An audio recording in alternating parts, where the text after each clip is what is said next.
Bo'z bola bor ekanu yo'q ekan, och ekanu to'q ekan, bo'ri bakovul ekan, tulki yasovul ekan, qarg'a qaqimchi ekan, chumchuq chaqimchi ekan. Ko'chmanchilik zamonda atoqli boy bo'lgan ekan, sevib olgan yoridan sevinchog'i yo'q ekan. Davlat desang hisobsiz, yilqi qo'yi sanoqsiz, shuncha davlatda essiz bir o'g'ilga zor ekan. Boy bolasi yo'qligidan kechayu kunduz qayg'urib, yegan ichganida halovati yo'q ekan. Ziyorat qilmagan mozori, aziz avliyolari qolmabdi.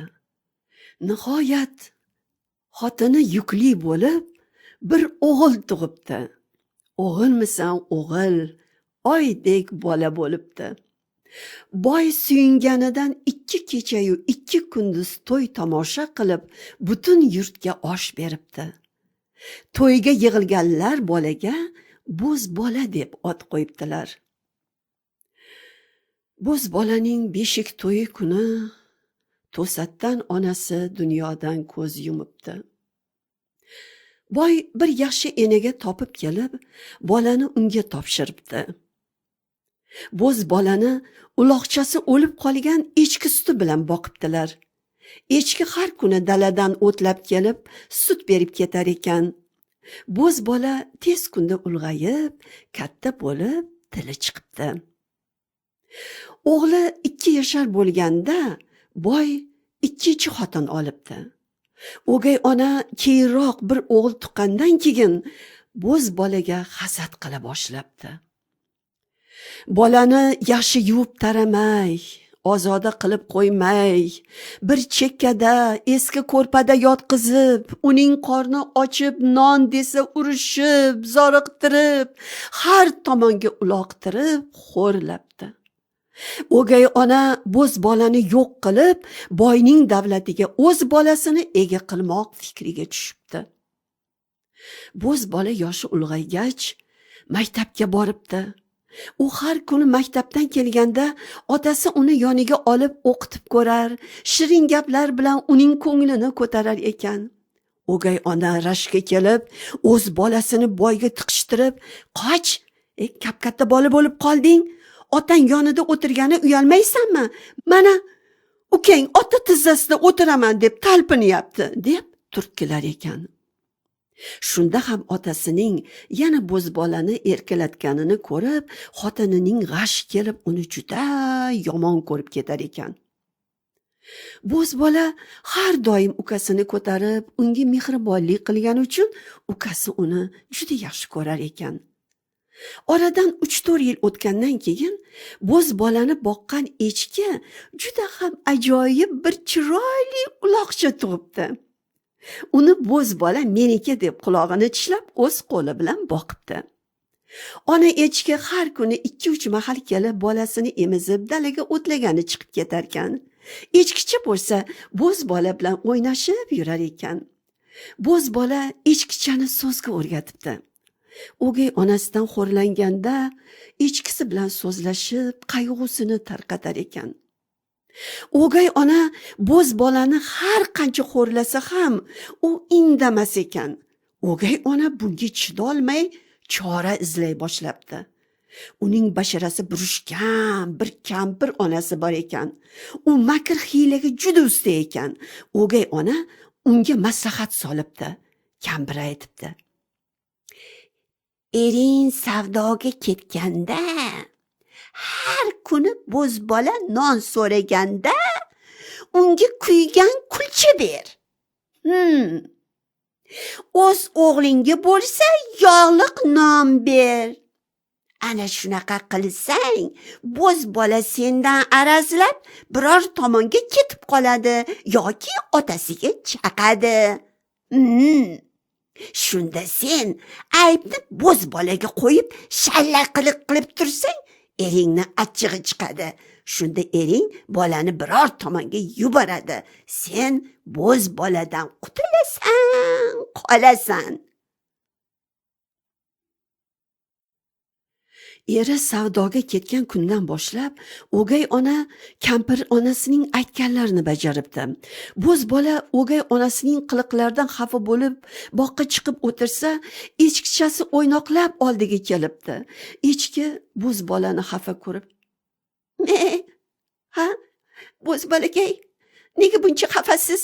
debdi. Bo'z bola unga, qo'ysangchi. Biror narsani uddasidan chiqsang ekan, men senga aytsam, qo'y, nima qilasan so'rab, debdi.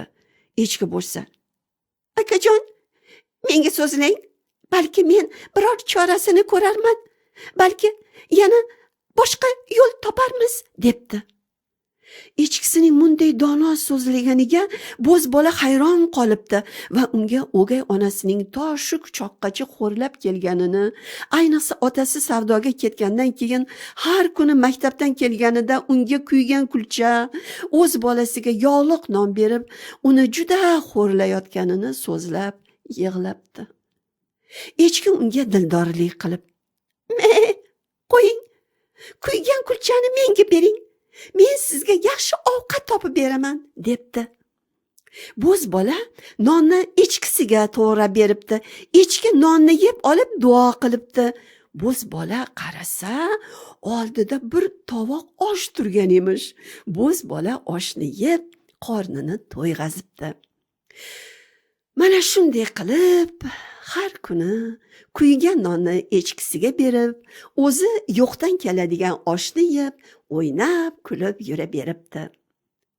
Bu voqeani bir kun o'gay ona ko'rib qolib, o'z onasiga so'zlabdi. Kampir biroz o'ylab turib, buni ishi oson. Sen ering kelar kuni o'zingni kasallikka solib yot. Ering so'rasa, menga jin tegibdi degin.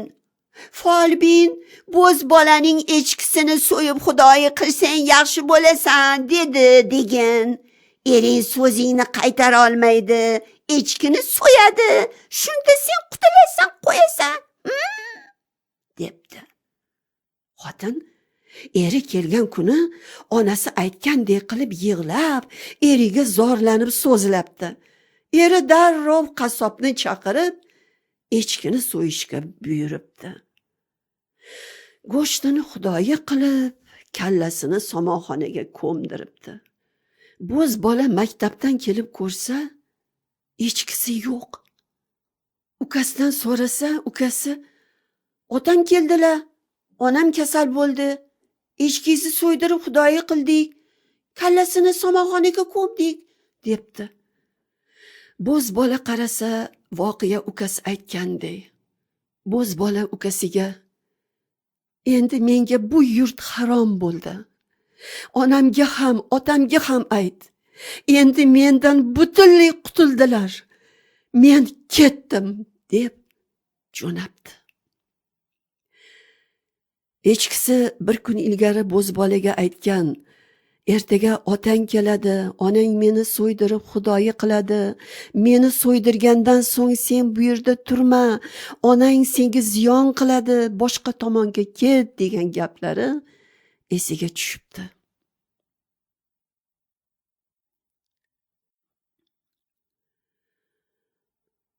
Bo'z bola ketayotsa, ko'chada ikki jonajon o'rtog'i uchrab qolibdi. "Yo'l bo'lsin", bo'z bola ularga hamma voqeani aytib, "Endi men bu yerda turmayman, xayr, ketdim", debdi. Ikki o'rtog'i, "To'xta, bo'lmasa biz ham sen bilan birga boramiz. Biz ham senga o'xshash o'gay ona qo'lida ezilganlardan. Sen qayga borsang biz ham shunda bo'lamiz", deb birga jo'nashibdi. Bo'z bolaning otasi kichik o'g'li "Akam ketib qoldi" deb yig'lab kirganini ko'rib, ketidan yugurib chiqib chaqiribdi. Bolalar qaramay ketaveribdilar. Otasi bo'z bolaga "Bo'lmasa biron narsa olib ket", deb shuni aytibdi. Bo'zbolaxon, bo'zbola, bo'zlarda bitgan lola, Qo'tondagi qo'ylardan haydab ketgin bo'zbola. Bo'zbolaxon, bo'zbola, bo'zlarda bitgan lola, yilqidagi otlardan mina ketgin bo'zbola. Bo'zbolaxon, bo'zbola, bo'zlarda bitgan lola, bog'chadagi to'nlardan kiya ketgin bo'zbola. Bo'zbolaxon, bo'zbola, bo'zlarda bitgan lola, g'aznadagi pullardan ola ketgin bo'zbola. Bo'zbolaning juda ham achchig'i chiqib, Qo'tondagi qo'ylaring 10 oshingga so'yilsin. Yilqidagi otlaring ma'rakangga so'yilsin. Bog'chadagi to'nlaring tovutingga yopilsin. G'aznadagi pullaring tovutingga sochilsin deb otasining so'ziga qaramay badar ketaveribdi. 3 o'rtoq, 3 og'ayni yo'l yurishibdi. Yo'l yurishsa ham mo'l yurishibdi. Qumlar bosib, cho'l kezib, daryo kechib, tog' oshib, 3 og'ayni yurdilar, gurunglashib, o'ynashib. Yurib bir daraxtzorga yetishibdi. Biroz ovqatlanib dam olib o'tirishgan ekan, daraxt shoxida bir lochinni ko'rishibdi. Uni tutib olib ketaverishibdi. Yo'lda tog' orasida bir toza it yurgan ekan, uni ham tutib olishibdi. Yo'lda qush bir tomonga qarab intilibdi. It ham qushning ketidan ergashibdi. Bular ham qush bilan it ketidan quvib ketaveribdilar. Qush borib bir yerga qo'nibdi. Qush turgan joyga borsalar, bir ulug' daryo labida xonlar saroyiga o'xshash bir imorati oliy turganmish. Qush esa shu imoratning kungrasiga qo'nibdi. Qushni chaqirsalar sira qaramabdi. O'zi kelar deb bir daraxt tagiga o'tirib, ovqatlanib, yaslanib uxlab qolishibdi. Bulardan birining uyqusi kelmay o'tirgan ekan, saroydan bir qiz chiqibdi. Uning qo'lida oltin abdasta bor ekan.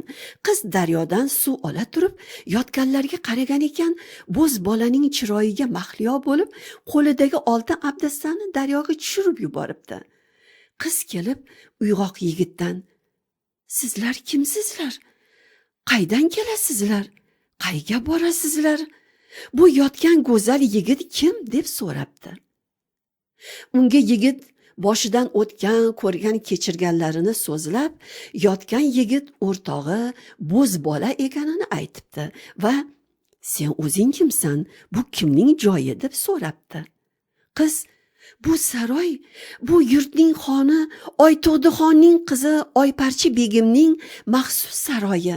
Men uning cho'risiman. Xon bugun erta qizini uzatmoqchi. Men Oyparchi begimning sochlarini yuvmoq uchun suvga chiqqan edim. Sizlarni ko'rib esim og'ib, abdastani suvga tushirib yubordim. Endi Oyparchi begimga nima javob beraman?" deb yig'labdi. Yigitning qizga rahmi kelib, yechinib suvga sho'ng'ib, oltin abdastani topolmabdi. Qiz esa yig'lab saroyga kirib ketibdi. Oyparchi begim cho'rini koyib, kech qolganining sababini so'rab, abdasta bilan suvni talab qilibdi. Cho'ri ko'rganlarini so'zlab, bo'zbolaning chiroyini xon qiziga maqtabdi. Oyparchi qiziqib, daryo tomonga qaratib qurilgan darchani ochib qarasa, cho'risi aytganidek 3 yigit yotganmish. Ular bir-biridan chiroyli. Hammasidan ham o'rtada yotgan bo'zbola juda ham chiroyli. Ko'ra solib, ishq o'ti yuragiga tushib, voh deb hushidan ketibdi. Cho'ri qiz gulob sepib Oyparchani o'ziga keltiribdi. Xon qizi cho'ridan 2 olma keltirmoqni so'rabdi. Cho'ri 2 qizil olmani keltirib beribdi. Oyparcha mo'ljallab turib, bir olmani bo'zbolaga irg'itib uyg'otibdi. Bo'zbola uyg'onib ketib qarasa, saroydagi darchadan qizil guldek ochilib, noz qarashma bilan bir qiz kulib qarab turganmish. Bu qanday qiz ekan?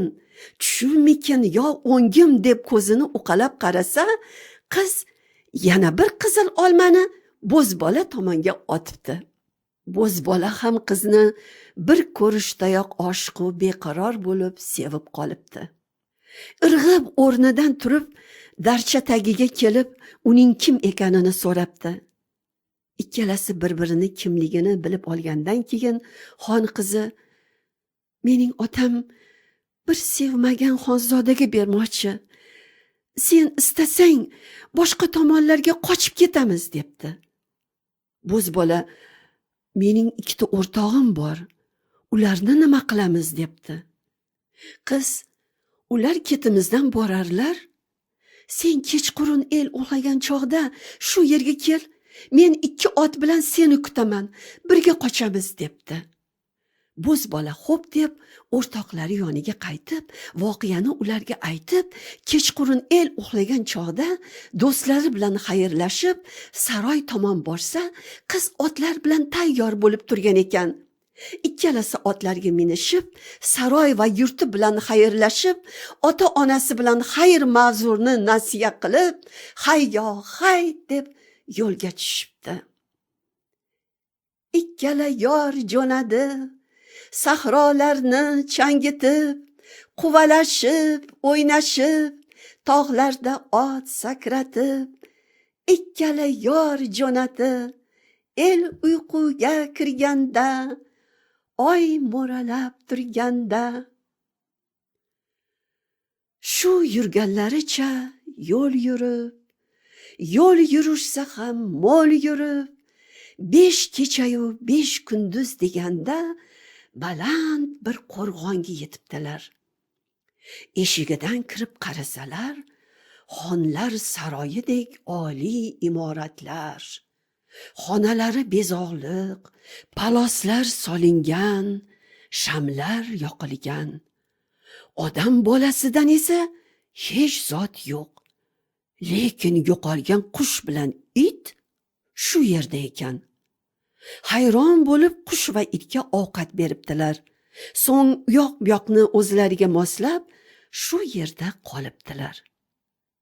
10 kun deganda haligi qolgan 2 o'rtoqlari ham yetib kelishib, bo'zbolani shu qo'rg'ondan topishib, hammalari har kun galma-gal ov qilib, birga umr o'tkazib yurishibdi. Endigi so'zni xon tomondan eshiting. Xon qizini Turkman xonining o'g'liga bermoqchi bo'lgan ekan. Bular qochgan kunning ertasiga Turkman xonining o'g'li asasayu dabdaba bilan qizni kelin qilib tushirib olib ketmoqqa kelibdi. Eshitsa, xon qizi bir noma'lum kishi bilan qochgan. Darg'azab xon har tomonni qidirtirib kishilar yuborgan ekan. Kuyov hayron bo'lib, endi bu yog'i nima bo'ladi deb yota beribdi. Qidiruvchilar bir qancha kunlar sarson bo'lib, oxiri yo'llari bo'zbola turgan qo'rg'onga to'g'ri kelib qolibdi. Ko'rsalar, qo'rg'ondan tutun chiqmoqda. Hayron bo'lib kirib qarasalar, qiz qochgan kuni xonning otxonasidan yo'qolgan otlardan 2si turibdi. Yasovullar xon qizi shundaligini payqab, ichkariga bostirib kiribdilar. Bo'zbolani tutib, tut yog'ochga bog'lab, behush xon qizini otga o'ngarib ketmoqchi bo'lganlarida, bo'zbola yig'lab yigitlarga qarab shunday debdi: Tog'dan kelgan botirlar, yaxshi yigit shotirlar, yorim olib ketmanglar, bizga zulm etmanglar. Shunqorimni soldirib, burgutlarga oldirib, tutga bog'lab qoldirib, meni tashlab ketmanglar. Birga elting bo'lmasa, yo o'ldiring bo'lmasa, yigit bo'lib ot minib, nomardlikni qilmanglar. Yigitlardan birining achchig'i chiqib, xon qizini o'g'irlab kelib, yana tilingni tiymaysan deb qilich bilan bir uribdi va qizni olib jo'nashibdi. Kechqurun ikki o'rtog'i ovdan qaytib kelsalar, bo'z bolani o'ldirib, oyparchani o'g'irlab ketishgan ekan. Bo'z bola uchun yig'lab, o'ligini tutdan yechib olib, o'tirib maslahat qilib, o'rtog'imizning o'ligini begona joylarda qoldirmaymiz deb otga ortib jo'nashibdi. Yura adashib, Oytug'dixonning shahariga kelib qolishibdi. Endi xon bilib qolmasin deb bo'z bolaning o'ligini bir yerga ko'mib, ustiga guli rayhon ekib, uning atrofini obod qilib, chayla tikib, ikkalasi darvesh kiyimini kiyib, shu joyda o'rtoqlarining ruhiga duoyi takbir qilib o'tirishibdi. Xon qizini saroyga keltirgandan keyin qiz otasiga men endi qilmayman debdi. Xon noiloj turkman kuyovni qancha sarpolar bilan aldab zo'rg'a jo'natibdi. Oyparcha o'z saroyidan boshqa yerlarga chiqmay, bo'z bola ishqida kecha-yu kunduz yig'lab yotib olibdi. Qiladigan ishi biror yurtdan bir darvesh yoki jahongashtalardan kelib qolsa, ularni gapga solib, bo'z boladan darak so'rash ekan. Chunki u bo'z bolaning o'lganini ko'rmagan, hali tirik deb gumon qilar ekan. Darveshlar kelsa kuylatib, ko'rgan kechirganlardan so'ylatib, shuning bilan ovunar ekan. Bir kuni uning bir cho'risi ikki darveshning bo'z bola haqida g'amli, alamli kuylab o'tirganlarini eshitib qolib, Oyparchaga so'zlab beribdi. Oyparcha darrov kishi yuborib, o'sha ikki darveshni keltirib, gapirib, kuylab bermoqlarini so'rabdi. Darveshlar darhol Oyparchani tanib, o'rtoqlari bo'z bola eslariga tushib, ko'z yoshi qilib, yuraklaridan kuylabdilar. Tuya ketar tog' oshib, bo'talog'i ergashib, hech jahonda bormidi bo'z boladek bo'z yigit. Qo'ylar kelar marashib, qo'zichog'i ergashib, hech zamonda bormidi bo'z boladek bo'z yigit. Oyparcha sevgilisidan darak topganiga suyunib, darveshlarga bir hovuch oltin beribdi va yana aytmoqlarini so'rabdi. Darveshlar oldingidan ham dardliroq qilib yig'lab kuylashibdi. Bo'z bolaning gavdasi tut yog'ochga osildi, nomard yigit qo'lida boshi qo'ydek kesildi. Bo'z bola xon bo'z yigit, saray yigit, yigit, hech jahonda bormidi bo'z boladek bo'z yigit. Buni eshitib, Oyparcha begim behush bo'lib yiqilibdi. Birozdan so'ng hushiga kelib, qon yig'lab darveshlardan bo'z bolaning o'ligi qayerda ekanini so'rabdi. Darveshlar o'zlarini tanitib, o'likning qayerga ko'milganini aytibdilar. Oyparcha begim darrov arava qo'shtirib borib, go'rini ochib, bo'z bolaning o'ligi ustiga o'zini tashlab, urib jon beribdi. Oytug'dixon buni eshitib kelib qarasa, qizi o'lib yotganmish. Qilgan ishlariga pushaymon bo'lib yig'lab, bo'z bolani o'ldirganlarga g'azab qilibdi. Keyin bo'z bola bilan Oyparcha begim ustilariga maqbara qurdirib, qizining dardi bilan umr o'tkazibdi. Audiobook.uz internet magazini bolalar va kattalar uchun kitoblar taqdim etadi. O'zbek tilida Tohir va Zuhra, o'zbek xalq ertaklari. Bir bor ekan, bir yo'q ekan. O'tgan zamonda bir podshoh bor ekan. Uning farzandi yo'q ekan.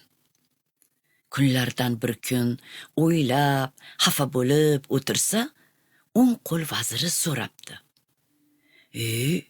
Podshohi olam, nega xafasiz? Sharq ertaklari. Kunlardan bir kun bir sichqoncha tug'ilibdi. Bu sichqonning boshqalardan farqi shunda ekanki, uning bo'ynida oq qashqasi bor ekan. Abdulla Qodiriy, o'tgan kunlar. Kumushbibi uyqudan turib, favqulodda bir holga uchraydi. Bir kechada hammaning tushiga to'y kirib chiqqan. To'y uchun yangi ko'rpalar qoplamoqchi bo'ladilar. Par to'shaklar olmoqchi bo'ladilar. Kuyov uchun qanday kiyim yarashmog'i ham bahs qilinadir. Oftob oyim eriga oltin kamar olmoqqa buyuradir. Tavba! Umar Hayyom, turmush tasbehi. Ruboiylar. Ul kimu go'zallarga xandon lab bermish. Dard ahliga jigar qonun zab bermish. Qismatimiz shodlik bo'lmasa ne g'am. Shodmiz, chunki g'amni minglab bermish. Alpomish, o'zbek xalq dostoni. Burungi o'tgan zamonda 16 urug' Qo'ng'irot elida Dobonbiy degan o'tdi. Dobonbiydan Alpinbiy degan o'g'il farzand paydo bo'ldi. Alpinbiydan tag'in 2 o'g'il paydo bo'ldi. Katta konining otini boy bo'ri qo'ydi. Kichkinasining otini boy sari qo'ydi. Rus tilida. Aleksandr Sergeyevich Pushkin. Kattalar va bolalar uchun ertaklar. 3 девицы под окном пряли поздно вечерком. «Кабы я была царица, — говорит одна девица, — то на весь крещенный мир приготовила б я пир». Ivan Andreyevich Krylovning ma'lum va noma'lum masallari. По улицам слона водили, как видно на показ. Известно, что слоны в диковинку у нас. Так за слоном толпы зевак ходили. Alisher Navoiy. Hamsa. Hayratul Abror. Те дни, когда победоносный шах с врагами царства пребывал в боях, но керов верных 102 всего сопровождали шаха своего. В сражениях каждая его стрела смертельной для противников была. Gans Christian Andersen. Qish ertagi. Окна зачастую покрывались ледяными узорами. Но дети нагревали на печке медные монеты и прикладывали их к замерзшим стеклам. Сейчас же оттаивало чудесное кругленькое отверстие, а в него выглядывал веселый ласковый глазок. И это смотрели каждый из своего окна, мальчик и девочка, Кай и Герда. Abdulla Qodiriy. O'tgan kunlar. Был 17-й день месяца Далуф 1264 года хиджры. Солнце зашло, со всех сторон неслись призывы муэдзинов к вечернему намазу. Известный в городе Маргелане караван-сарай, ворота которого обращены на юго-восток, был переполнен приезжими. Здесь останавливались обычно купцы из Ташкента, Самарканда, Бухары. Вернувшись после дневных забот под кров караван-сарая, его обитатели занялись приготовлением ужина. Во всех комнатах царило оживление, громкий разговор, хохот, шум такой, что казалось, вот-вот здание поднимется к небесам. В глубине двора находилось помещение понаряднее остальных. Ганс Христиан Андерсен. Bahor ertagi. Больше всего любила русалочка слушать рассказы о людях, живущих наверху, на земле. Старухе-бабушке пришлось рассказать ей все, что она знала о кораблях и городах, о людях и о животных. Zulfiya. Yurak hamisha yo'lda. She'r va dostonlar. Как душно в комнате. Я выхожу во двор, и светит мне звезда в тумане теплой ночи. Я знаю этот свет, я помню этот взор. Да это же твои глаза глядят мне в очи. Bizning audio kitoblarimizni shahringizdagi do'konlardan so'rang. Shuningdek, siz ularni audiobook.uz saytidan ham ko'chirib olishingiz mumkin. Mualliflik huquqlari va ular bilan hamkorlik masalalari bo'yicha audiobook.uz saytimizda ko'rsatilgan aloqa uchun ma'lumotlar bo'yicha murojaat etish mumkin.